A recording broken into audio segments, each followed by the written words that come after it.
नमस्कार। अक्सर हम बड़े बड़े सरकारी अनुबंधों मतलब कॉन्ट्रैक्ट्स जी। की बात करते हैं, पर कभी सोचा है कि जब इन कॉन्ट्रैक्ट्स को लेकर कोई डिसएग्रीमेंट हो जाए तब क्या होता है? हाँ, खासकर जब एक तरफ कोल इंडिया लिमिटेड या उसकी जैसी कोई बड़ी कंपनी हो और दूसरी तरफ कोई ठेकेदार। बिल्कुल। क्या मामला सीधा अदालत में चला जाता है या कोई और तरीका है? आज हम इसी पूरी प्रक्रिया को समझने की कोशिश करेंगे। और इसके लिए हमारे पास एक ठोस आधार है, परचेज मैनुअल यानी खरीद नियमावली। उसका अध्याय 22A खास तौर पर इसी विषय पर है, ठेकेदारों के साथ विवादों का निपटारा कैसे हो। तो आज की हमारी ये जो गहन चर्चा है, इसका लक्ष्य यही है कि हम समझें कि CIL और उसकी सब्सिडरी कंपनियां जब उनके और ठेकेदारों के बीच कोई मतभेद या विवाद उठता है तो उसे सुलझाने के लिए क्या कदम उठाए जाते हैं। हाँ, हम पूरी प्रक्रिया देखेंगे, कैसे शुरू होती है, क्या-क्या चरण होते हैं, कौन-कौन से विकल्प हैं। और ये भी देखेंगे कि ये महज कोई किताबी प्रक्रिया है या वाकई में काम करती है। मतलब कोशिश होती है कि मामला कोर्ट कचहरी तक ना जाए।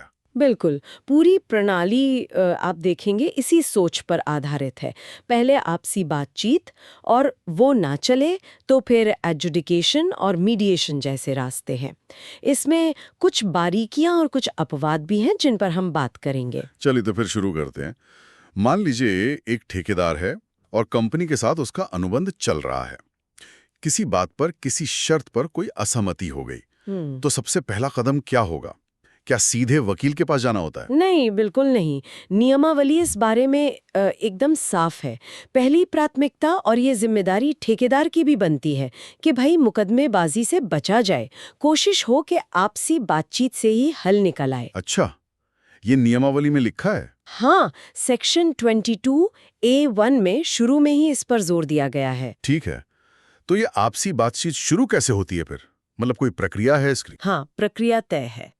जैसे ही ठेकेदार को लगता है कि कोई विवाद की स्थिति बन रही है, उसे 30 दिनों के अंदर, ये समय सीमा महत्वपूर्ण है, 30 दिनों के अंदर लिखित में, लिखित में? हाँ, लिखित में उस अथॉरिटी को बताना होता है जिसने कॉन्ट्रैक्ट जारी किया था, और उसमें निपटारे के लिए अनुरोध करना होता है। ओके।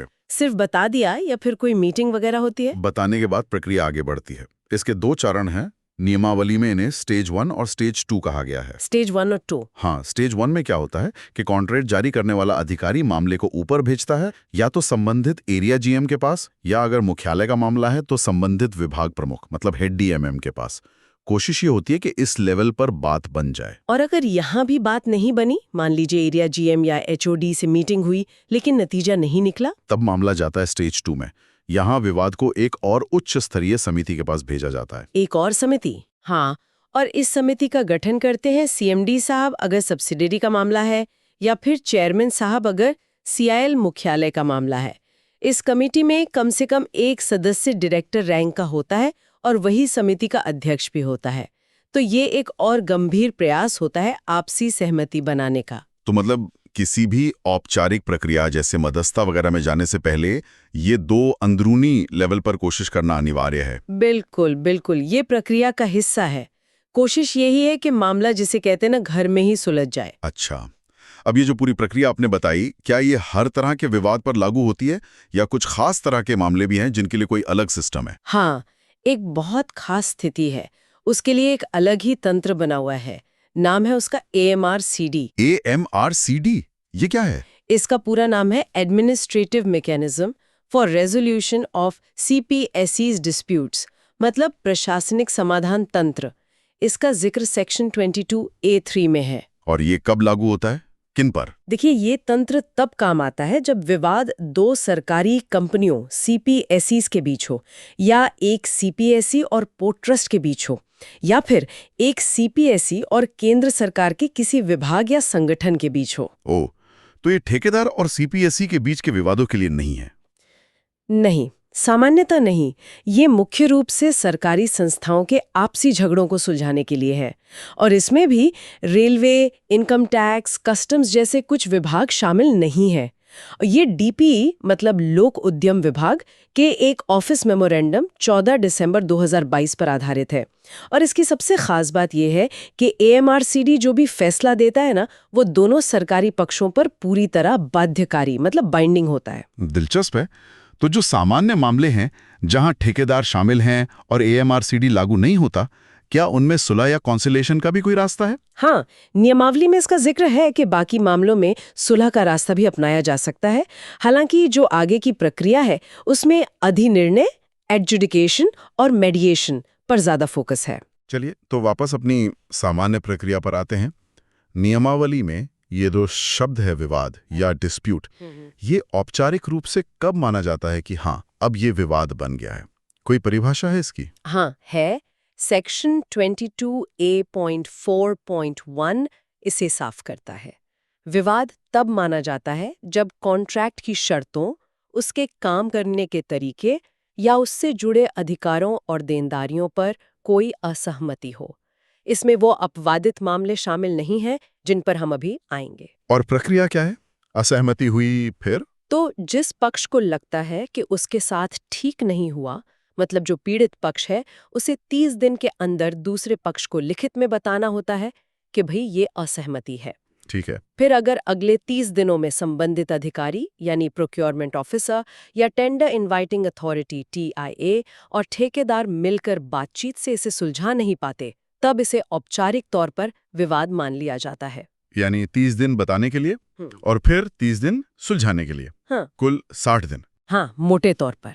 और यहाँ एक बात और ध्यान देने वाली है, वित्त मंत्रालय ने भी सरकारी संस्थानों को निर्देश दिए हैं, जिसका जिक्र नियमावली में भी है, कि भाई विवादों से बचो और अगर हो भी जाए तो उन्हें सुलझाने में लंबा पब्लिक इंटरेस्ट, कानूनी हकीकतें और व्यावहारिकता देखो। कोशिश करो कि प्यार से, मतलब सौहार्दपूर्ण ढंग से निपट जाएं। फालतू के दावे, जिन्हें फ्रिवलस क्लेम्स कहते हैं, उनसे बचना चाहिए। सही बात है। तो ये 60 दिन की कोशिश हो गई, मान लीजिए ये भी फेल हो गई, अब पीड़ित पक्ष क्या करेगा? तब पीड़ित पक्ष औपचारिक रूप से एक विवाद की सूचना यानी नोटिस ऑफ डिस्प्यूट जारी करता है। Notice of dispute? हाँ, इसमें वो अपने सारे दावे, मतलब क्लेम्स का पूरा ब्यौरा देता है। कॉन्ट्रैक्ट के कौन से क्लॉज का उल्लंघन हुआ है वो बताता है और फिर वो अनुरोध करता है कि अब समाधान के लिए अगला कदम उठाया जाए, जैसे कि एडजुडिकेशन या मीडिएशन। आपने पहले एक शब्द इस्तेमाल किया था, अपवादित मामले या एक्सेप्टेड मैटर्स। ये क्या चीज़ है? ये जानना जरूरी लग रहा है। क्या इसका मतलब है कि कुछ मुद्दे ऐसे हैं जिन पर ठेकेदार विवाद कर ही नहीं सकता? ये पूरी प्रक्रिया लागू ही नहीं होगी? बिल्कुल सही पकड़ा आपने, ये बहुत महत्वपूर्ण है। नियमावली का सेक्शन 22A.4.2 इन्हीं एक्सेप्टेड मैटर्स की लिस्ट देता है। ये वो मामले हैं जिन पर अनुबंध के तहत क्रेता यानी कंपनी का जो फैसला है वही अंतिम और बाध्यकारी माना जाएगा, फाइनल एंड बाइंडिंग। इन पर आप एडजुडिकेशन या मीडिएशन में नहीं जा सकते। अरे वाह, ये तो जानना ही चाहिए।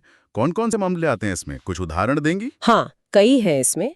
जैसे मान लीजिए काम के दौरान किसी तीसरे आदमी को चोट लग गई या उसकी मृत्यु हो गई या उसकी प्रॉपर्टी को नुकसान हुआ, उससे जुड़े दावे इसमें नहीं आएंगे। अच्छा। फिर कॉन्ट्रैक्ट मिलने से पहले की जो टेंडर प्रक्रिया थी, उससे जुड़ा कोई मुद्दा, वो भी इसमें नहीं आएगा। अगर कॉन्ट्रैक्ट के शब्दों में ही कोई अस्पष्टता, मतलब एम्बिग्विटी थी, जिसे साइन करने से पहले ही पूछकर साफ कर लेना चाहिए था, तो वो मुद्दा भी बाद में नहीं उठाया जा सकता। ठीक है। और कुछ गंभीर मामले भी हैं, जैसे अगर कॉन्ट्रैक्ट धोखाधड़ी, फ्रॉड, भ्रष्टाचार, करप्शन की वजह से खत्म किया गया हो या ठेकेदार को प्रतिबंधित, डीबार किया गया हो, ऐसे मामलों पर भी विवाद नहीं हो सकता। यानी कंपनी का फैसला ही आखिरी होगा। हाँ, और वो मामले भी बाहर हैं जो पहले से ही CBI, विजिलेंस या किसी और जांच एजेंसी के पास पेंडिंग है। समझ गया। और कुछ? हाँ, एक और बड़ी श्रेणी है वो सारे प्रावधान जो सरकार की नीतियों के तहत कॉन्ट्रैक्ट में डाले गए हैं। सरकारी नीतियां जैसे कि? जैसे आजकल जोर है ना लोकल कंटेंट पर, तो लोकल कंटेंट की शर्त, मेक इन इंडिया नीति का पालन, या फिर वो नियम कि भारत के साथ बॉर्डर शेयर करने वाले देशों की कंपनियों पर कुछ प्रतिबंध हैं, या छोटे उद्योगों, MSSEs और स्टार्टअप्स को खरीद में प्राथमिकता देने के नियम। इन सब नीतिगत मामलों पर भी कंपनी का फैसला ही अंतिम माना जाएगा। समझ गया। तो ये एक तरह से कंपनी के लिए एक सुरक्षा कवच है कि इन मुद्दों पर लंबी बहस या विवाद नहीं होगा। चलिए अब आगे बढ़ते हैं। मान लीजिए ये मामला अपवादित नहीं है और वो शुरू की आपसी बातचीत स्टेज 1 और स्टेज 2 वो भी नाकाम हो गई। अब क्या होगा? विवाद कैसे सुलझेगा? ठीक है, तो अगर आपसी बातचीत शुरू होने के 60 दिन बीत गए और विवाद अभी भी बना हुआ है, तो फिर संबंधित अधिकारी प्रोक्योरमेंट ऑफिसर टीआईए को बताकर मामला औपचारिक समाधान की तरफ बढ़ता है। यहाँ अब 2 मुख्य रास्ते खुलते हैं, अधिनिर्णय और मध्यस्थता। अच्छा, एजुडिकेशन या मीडिएशन? हाँ, लेकिन ये याद रखना जरूरी है कि ठेकेदार को विवाद उठने के 30 दिन के अंदर लिखित में अफसर को ये बताना होता है कि वो निपटान चाहता है। ये एक जरूरी कदम है। और निपटान की प्रक्रिया किसके पास जाएगी, ये इस पर निर्भर करेगा कि कॉन्ट्रैक्ट किस लेवल पर दिया गया था, प्रोजेक्ट लेवल पर, एरिया लेवल पर या मुख्यालय लेवल पर। संबंधित अफसर या विभाग प्रमुख इस पर विचार करेंगे। ये आपसी बातचीत के बाद एक और स्तर का प्रयास है। ठीक है, पर मान लेते हैं कि ये स्तर भी पार हो गया और बात नहीं बनी। अब आता है अधिनिर्णय यानी एडजुडिकेशन। ये क्या बला है, ये कैसे काम करता है और ये मीडिएशन से अलग कैसे है? अधिनिर्णय देखिए, एक ज्यादा औपचारिक प्रक्रिया है। इसमें एक व्यक्ति या समिति एक तरह का फैसला सुनाती है। नियमावली सेक्शन 22A.4.4 कहती है कि जब बातचीत के सारे दरवाजे बंद हो जाएं, तब ठेकेदार संबंधित सब्सिडियरी या सीआईएल के फंक्शनल डायरेक्टर को अधिनिर्णय की सूचना नोटिस ऑफ एडजुडिकेशन भेज सकता है। नोटिस डायरेक्टर को, और वही फैसला देंगे? हाँ, उस डायरेक्टर को ही इस प्रक्रिया के लिए अधिनिर्णायक माना जाता है। लेकिन जरूरी नहीं कि वो खुद ही करें। तो वो डायरेक्टर चाहें तो खुद अधिनिर्णायक बन सकते हैं या फिर वो अपनी जगह किसी और सीनियर ऑफिसर को नॉमिनेट कर सकते हैं। शर्त ये है कि वो ऑफिसर कम से कम हेड ऑफ डिपार्टमेंट या E8 ग्रेड का होना चाहिए और ये नॉमिनेशन नोटिस मिलने के 1 हफ्ते में हो जाना चाहिए। और अगर मामला बहुत बड़ी रकम का हो, कोई हाई वैल्यू डिस्प्यूट? हाँ, उसके लिए अलग व्यवस्था है। अगर विवाद बहुत ज्यादा मूल्य का है, जिसकी एक सीमा तय की गई है, तो अधिनिर्णय एक हाई लेवल कमेटी HLC करती है। उसके गठन और प्रक्रिया के नियम अलग से दिए गए हैं। ठीक है, और ये एडजुडिकेशन की प्रक्रिया चलती कैसे? कोर्ट जैसा होता है क्या? गवाह वगैरह? कोर्ट जितना औपचारिक तो नहीं, लेकिन हाँ, ये एक तरह की मिनी न्यायिक प्रक्रिया है। अधिनिर्णायक दोनों पार्टियों को, खासकर ठेकेदार को, अपना पक्ष रखने, अपने कागजात पेश करने का पूरा मौका देता है। वो सारे तथ्यों, दलीलों पर विचार करता है और फिर 60 दिनों के अंदर अपना लिखित फैसला देता है। 60 दिन में फैसला? हाँ, और एक महत्वपूर्ण बात, जब तक ये अधिनिर्णय चल रहा है, तब तक कोई भी पक्ष इसी मामले को लेकर कोई और सुलह, मध्यस्थता या कोर्ट केस शुरू नहीं कर सकता। रोक लग जाती है एक तरह से। बिल्कुल। और अगर ठेकेदार इस फैसले से खुश ना हो या 60 दिन में फैसला ही ना आए, तब क्या? हाँ, ये भी संभव है। ऐसी स्थिति में नियमावली साफ कहती है, सेक्शन 22A.4.4 का नोट 2, कि ठेकेदार के पास अगला विकल्प खुल जाता है और वो है मध्यस्थता, मीडिएशन प्रक्रिया शुरू करने का। ओके, तो अब हम आगे मध्यस्थता पर, मीडिएशन। यहाँ चीजें वाकई दिलचस्प हो जाती हैं। ये एडजुडिकेशन से कैसे अलग है? आपने कहा एडजुडिकेशन में कोई फैसला सुनाता है, मीडिएशन में क्या होता है? बिल्कुल तटस्थ, जिसे कहते हैं मध्यस्थ। मध्यस्थ? हाँ, और मध्यस्थ का काम फैसला सुनाना नहीं होता। उसका काम है दोनों पार्टियों के बीच बातचीत को आसान बनाना, उनकी मदद करना, ताकि वो खुद मिलकर किसी आपसी सहमति वाले समाधान पर पहुंच सकें। अच्छा, तो ये फैसिलिटेटर जैसा है? बिल्कुल। ये प्रक्रिया शुरू कैसे होती है, इसके लिए भी नोटिस देना होता है। हाँ, नियमावली सेक्शन 22A.4.5 के मुताबिक कोई भी पक्ष संबंधित सब्सिडियरी CIL के CMD को मध्यस्थता की सूचना नोटिस ऑफ मीडिएशन भेजकर इसे शुरू कर सकता है। और यहाँ एक बहुत बहुत महत्वपूर्ण बात है जो हाल के नियमों में आई है। पहले क्या होता था कि अगर कॉन्ट्रैक्ट में आर्बिट्रेशन क्लॉज है, तो लोग सीधा आर्बिट्रेशन में जाते थे। हाँ, आर्बिट्रेशन तो सुना है। और आर्बिट्रेशन में जाने का रास्ता तभी खुलेगा जब या तो दोनों पक्ष मध्यस्थता के लिए राजी ना हो या मध्यस्थता फेल हो जाए। अरे, मतलब मीडिएशन को अब ज्यादा तरजीह दी जा रही है, आर्बिट्रेशन से भी पहले। हाँ, कम से कम 10 करोड़ तक के मामलों में तो यही स्थिति है। सिस्टम चाह रहा है कि पहले सहयोग से हल निकालने की कोशिश हो। क्या भारत में मीडिएशन को लेकर कोई नया कानून या सरकारी गाइडलाइंस आई हैं? हाँ, बिल्कुल। ये जानना बहुत जरूरी है। अब ये पूरी प्रक्रिया मुख्य रूप से मध्यस्थता अधिनियम 2023, द मीडिएशन एक्ट 2023 के हिसाब से चलती है। ये नया कानून है और इसने मीडिएशन को काफी मजबूती दी है। इसके अलावा वित्त मंत्रालय का व्यय विभाग भी समय समय पर गाइडलाइंस जारी करता रहा है कि सरकारी संस्थाएं विवादों को सौहार्दपूर्ण तरीके से सुलझाएं। और जैसे एडजुडिकेशन में था, वैसे ही बड़े मूल्य के विवादों निर्धारित सीमा के लिए यहाँ भी एक हाई लेवल कमिटी HLC बनाई जा सकती है। अच्छा, मीडिएशन में भी HLC? हाँ, उसमें अक्सर रिटायर्ड जज, सीनियर रिटायर्ड ऑफिसर या टेक्निकल एक्सपर्ट होते हैं। ये HLC या तो सीधे पार्टियों से बात कर सकती है या फिर एक मध्यस्थ नियुक्त करके प्रक्रिया चलवा सकती है। मध्यस्थ कौन बन सकता है? क्या मैं और आप किसी को भी चुन सकते हैं? नहीं, मध्यस्थ की इम्पार्शियलिटी और क्वालिफिकेशन बहुत जरूरी है। तो नियमावली कुछ स्रोत बताती है जहां से मध्यस्थ चुना जा सकता है। कहाँ से? जैसे भारतीय मध्यस्थता परिषद यानी कि mediation council of India MCI का जो पैनल है उससे, या अदालतों से जुड़े जो मीडिएशन सेंटर्स हैं उनसे, या सरकार ने अगर किसी को मध्यस्थ के तौर पर लिस्ट किया है उनसे, या फिर लीगल सर्विसेज अथॉरिटी एक्ट के तहत जो मध्यस्थ हैं वो, या कोई भी ऐसा मीडिएशन सर्विस प्रोवाइडर MSP जिसे MCI ने मान्यता दी हो।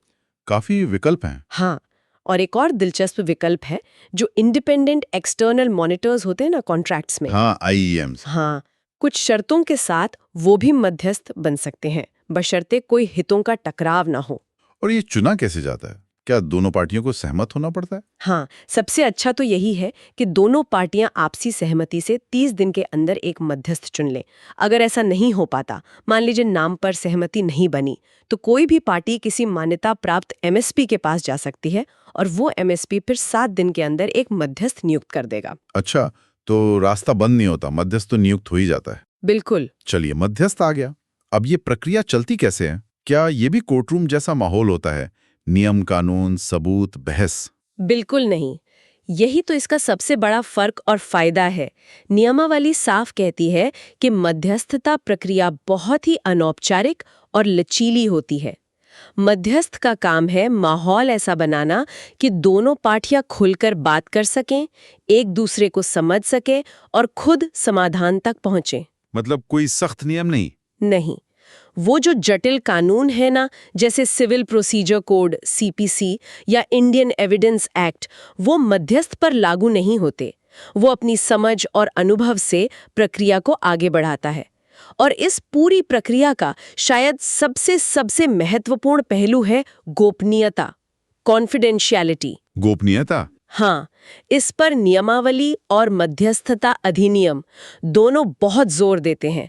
मध्यस्थता के दौरान जो भी बात होती है, कोई ऑफर दिया गया, कोई बात मानी गई, एडमिशन, किसी ने माफी मांगी, ये सब कुछ बिल्कुल गोपनीय रहता है। मतलब ये कि इसे बाद में किसी भी कोर्ट या ट्रिब्यूनल में सबूत के तौर पर इस्तेमाल नहीं किया जा सकता। कोई ऑडियो या वीडियो रिकॉर्डिंग भी अलाउड नहीं है। यहाँ तक कि अगर ऑनलाइन मध्यस्थता हो रही है तो भी गोपनीयता बनाए रखने के इंतजाम किए जाते हैं। ये तो कमाल है। इसका मतलब पार्टियां बिना डरे खुलकर अपनी बात रख सकती हैं, ये सोचे बिना कि कल को यही बात उनके खिलाफ इस्तेमाल होगी। बिल्कुल यही मकसद है, तभी तो आपसी सहमति बनने की संभावना बढ़ती है। अच्छा, मान लीजिए ये प्रक्रिया सफल हो गई, दोनों पार्टियां किसी समझौते पर पहुंच गईं, तब क्या होता है? तब उस समझौते को लिखा जाता है। इसे कहते हैं मध्यस्थता समझौता, मीडिएटेड सेटलमेंट एग्रीमेंट, MSA। हाँ, इसमें समाधान की सारी शर्तें साफ साफ लिखी होती हैं। दोनों पार्टियां उस पे साइन करती हैं और मध्यस्थ उसे प्रमाणित करता है, मतलब ऑथेंटिकेट करता है। और ये इंडियन कॉन्ट्रैक्ट एक्ट के तहत एक वैध अनुबंध बन जाता है। ठीक है, एक अग्रीमेंट बन गया, पर इसकी कानूनी ताकत क्या है? क्या ये सिर्फ एक आपसी समझौता है या इससे ज्यादा कुछ? नहीं, ये सिर्फ एक आपसी समझौता नहीं है। यहीं पर मध्यस्थता अधिनियम 2023 की असली ताकत दिखती है। नियमावली बताती है कि अगर इस MSA को 90 दिनों के अंदर कुछ बहुत ही सीमित आधारों पर चुनौती नहीं दी जाती, जैसे कि ये साबित हो जाए कि समझौता धोखाधड़ी से हुआ या भ्रष्टाचार से, या किसी न किसी और का रूप धारण करके साइन कर दिया, इम्पर्सनेशन, या फिर ये कि जिस मुद्दे पर समझौता हुआ वो मध्यस्थता के लायक ही नहीं था, अगर इन आधारों पर इसे 90 दिन में सफलतापूर्वक चैलेंज नहीं किया गया, तो फिर ये MSA किसी भी कोर्ट के फैसले या डिक्री की तरह ही बाध्यकारी और लागू करने योग्य, बाइंडिंग और इन्फोर्सेबल हो जाता है। क्या बात है, मतलब इसे लागू करवाने के लिए फिर से कोर्ट जाने की जरूरत नहीं पड़ेगी। सामान्य परिस्थितियों में बिल्कुल नहीं। ये अपने आप में कोर्ट ऑर्डर जितनी ताकत रखता है। इस पूरी मीडिएशन प्रक्रिया में कितना समय लगता है? कोई टाइम लिमिट है? हाँ, टाइम लिमिट है। मध्यस्थ नियुक्त होने के बाद 120 दिनों के अंदर ये प्रक्रिया पूरी हो जानी चाहिए। 120 दिन? कि या 4 महीने? हाँ, और अगर जरूरत पड़े और दोनों पार्टियां राजी हों तो इसे और 60 दिन के लिए बढ़ाया जा सकता है, यानी कुल मिलाकर ज्यादा से ज्यादा 180 दिन। अगर इस दौरान समझौता नहीं हो पाता तो मध्यस्थ एक रिपोर्ट दे देता है कि भाई मध्यस्थता कामयाब नहीं हुई। इसमें गोपनीय बातें नहीं लिखी होती। ठीक है। एक आखिरी सवाल इस मध्यस्थता पर। जब ये प्रक्रिया चल रही है, क्या तब कोई पार्टी अपने दावे पर ब्याज मतलब इंटरेस्ट मांग सकती है, या इसी दौरान वो कोर्ट या आर्बिट्रेशन में जा सकती है? नहीं, ये भी एक अहम नियम है। जब तक मध्यस्थता चल रही है, यानी जब तक एमएसए साइन नहीं हो जाता या प्रक्रिया फेल घोषित नहीं हो जाती, तब तक कोई भी पार्टी अपने किसी दावे या कार्य दावे पर ब्याज नहीं मांग सकती। ब्याज नहीं मिलेगा? उस अवधि के लिए नहीं। और दूसरा, वो इसी विवाद को लेकर कोई और आर्बिट्रेशन या कोर्ट की कार्यवाही भी शुरू नहीं कर सकते। एक तरह से ये शांतिकाल होता है जिसमें सिर्फ समझौते की कोशिश होती है। समझ गया। तो इसका मतलब ये है कि भाई कोल इंडिया जैसी संस्थाओं में ठेकेदारों के साथ अगर कोई विवाद होता है तो उसे सुलझाने के लिए एक पूरी सोची समझी कई लेवल की व्यवस्था है ना? मतलब पहला मंत्र है बात करो, फिर जरूरत पड़े तो एजुडिकेशन या मीडिएशन का रास्ता अपनाओ, कोर्ट जाने से जहां तक हो सके बचो। So what does this all mean? बिल्कुल सही समझा आपने, यही निचोड़ है। पूरी प्रणाली का ढांचा ही ऐसा है कि टकराव कम हो, समय बचे, पैसा बचे और कोई प्रैक्टिकल हल निकले। और मध्यस्थता अधिनियम 2023 ने इस दिशा में खासकर मीडिएशन को और ज्यादा ताकत और स्पष्टता दी है। और हाँ, वो अपवादित मामले वाली बात भी याद रखनी होगी कि कुछ मुद्दे इस पूरी प्रक्रिया से बाहर ही हैं। ये जानकारी तो यकीनन उन सब के लिए बहुत काम की है जो इस तरह के कॉन्ट्रैक्ट से जुड़े हैं, चाहे वो ठेकेदार हों या कंपनी के अधिकारी। उन्हें पता होना चाहिए कि अगर कोई विवाद होता है तो उनके पास क्या-क्या रास्ते हैं और प्रक्रिया क्या है। यहाँ एक दिलचस्प सवाल ये उठता है कि जिस तरह से मध्यस्थता, खासकर इसकी गोपनीयता, इसका लचीलापन और आपसी सहमति से हल निकालने पर जोर, जिस तरह से ये कारगर तरीके के रूप में उभर रही है, क्या ये भविष्य में खासकर बड़े सरकारी कॉन्ट्रैक्ट से जुड़े जो जटिल कमर्शियल विवाद होते हैं, उनके लिए कोर्ट कचहरी का एक मुख्य विकल्प बन सकती है? क्या हम एक ऐसे दौर की तरफ बढ़ रहे हैं जहां ज्यादातर बिजनेस डिस्प्यूट्स कोर्ट के बाहर मध्यस्थों की मदद से सुलझाए जाएंगे? ये वाकई सोचने वाली बात है। शायद लागत, समय और रिश्तों को बचाने की जो जरूरत है वो हमें इसी दिशा में ले जाए। आज इस बेहद अहम और विस्तृत जानकारी के लिए आपका बहुत बहुत धन्यवाद।